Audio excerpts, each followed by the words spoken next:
सुप्रभात बच्चों, आज हम पढ़ेंगे आपकी पाठ्य पुस्तक का पाठ 9 चिड़िया की बच्ची। तो इसके अंतर्गत ये कहानी है छोटी सी एक चिड़िया की और माधव दास जी की।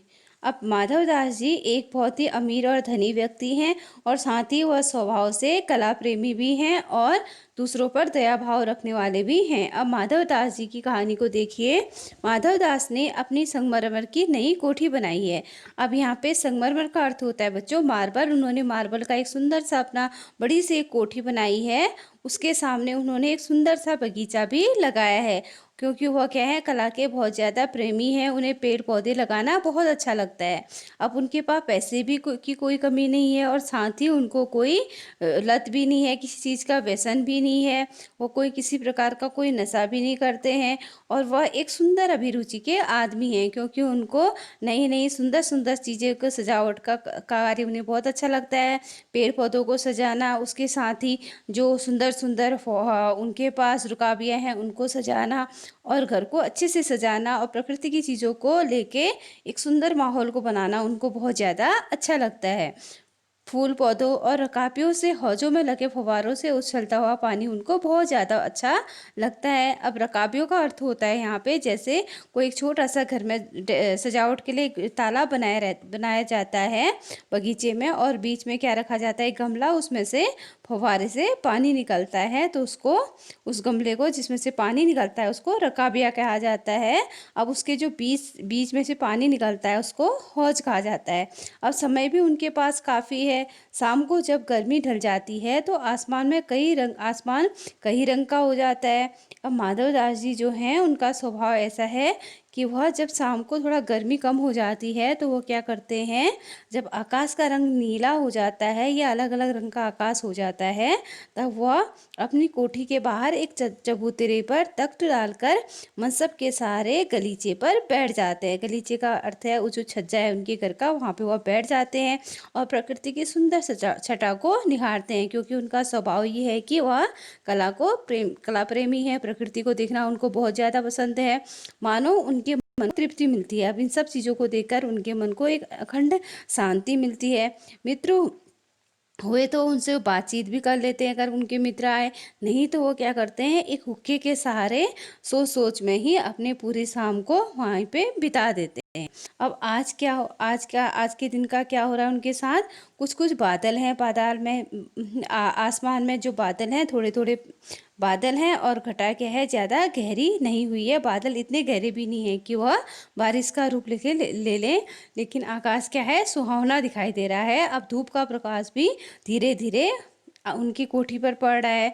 अब माधव दास जी जो अपने मनसद के सहारे बैठे हुए हैं, उन्हें जिंदगी में क्या स्वाद नहीं मिला। अब उनके पास सब कुछ तो है, पैसा भी है उनके पास, सुंदर सी कोठी भी है और एक बगीचा भी है सुंदर सा, लेकिन फिर भी उनका मन क्या है, उदास है। ऐसी क्या खालीपन है, आइए देखते हैं उनके जीवन में। उस दिन समय देखते देखते सामने की गुलाब की डाली पर एक चिड़िया आन बैठी। अब एक दिन शाम को माधवदास जी रोज की तरह ही बैठे थे, तो उनके वहाँ एक सुंदर सी चिड़िया आन बैठी उनके बगीचे पर।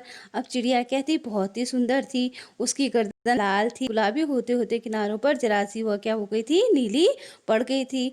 अब उसकी गर्दन गुलाबी थी और नीले नीले किनारे पे पंख थे और वो बहुत ही ज़्यादा चमके थे और शरीर से भी वह चिड़िया इतनी सुंदर लग रही थी जैसे किसी चित्रकार ने उस पे चित्रकारी कर दी हो। अब चिड़िया को माधवदास जी के बगीचे के बारे में कुछ पता नहीं था, उनकी सत्ता के बारे में कुछ पता नहीं था कि माधवदास जी ने अपना बगीचा इतने अच्छे से सजाया है। अब वह चिड़िया मौज मस्ती में खूब खुश होते हुए माधवदास जी के बगीचे में आ गई। अब वो चिड़िया बहुत ज़्यादा खुश हुई थी और खूब ज़्यादा फुदक रही थी और अपनी अपनी नन्ही सी चोंच से प्यारी प्यारी वह आवाज़ें भी निकाल रही थी। अब माधवदास जी को वह चिड़िया क्या लगी, बहुत ज़्यादा मनमानी लगी, मनमौजी लगी। उसकी स्वच्छंदता उन्हें बहुत प्यारी जान पड़ती थी। अब माधवदास जी को भी वह चिड़िया उनके मन को वह चिड़िया भा गई। उनको वह चिड़िया बहुत ही सुंदर लगी। अब कुछ देर तक तो उस चिड़िया को वह देखते रहे, लेकिन उस समय वह चिड़िया क्या हुई, बहुत कुछ भूल भी गई चिड़िया को देखकर।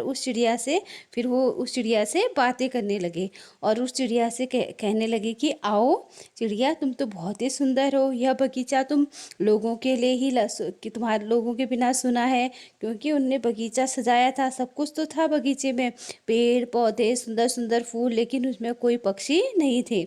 इसलिए माधव दास जी चिड़िया से बोलते कि आओ, मैंने ये बगीचा तुम जैसी सुंदर चिड़िया के लिए ही सजा रखा है, और तुम आओ मेरे बगीचे में और बेरोक टोक तुम यहाँ उधर घूमो, यहाँ रहो, मैं यहाँ तुम्हें कोई भी परेशान नहीं करेगा। अब चिड़िया पहले तो असावधान रही। अब चिड़िया जो है पहले तो डरी डरी रही कि माधव दास जी इतने प्यार से मेरे को क्यों बुला रहे हैं, लेकिन वह धीरे धीरे अपने संकोच को भूल गई और बगीचे में पल भर से खुशी से नाचने लगी। अब फिर माधव दास ने कहा, हाँ बगीचा तो मेरा है। अब चिड़िया माधव दास जी से फिर पूछने लगी कि बगीचा क्या आपका है?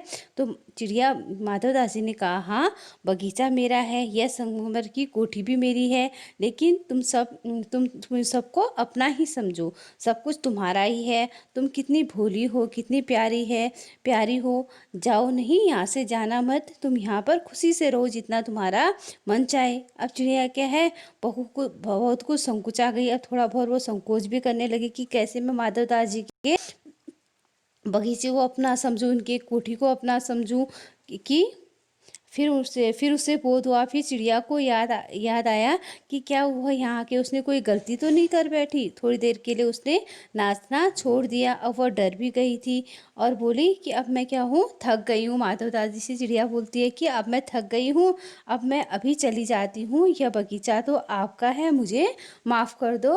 अब वो सोचने लगी कहीं मेरे बगीचे में आगे कोई गलती तो नहीं कर दी, माधव दास जी तो ये तो मेरे से इतने प्यार से बातें कर रहे हैं। क्योंकि क्या था कि जो चिड़िया थी वो माधव दास जी के बगीचे पे अचानक से आ गई थी और माधव दास जी को वह इतने अच्छे से जानती भी नहीं थी। तो आज के लिए इतना ही। धन्यवाद।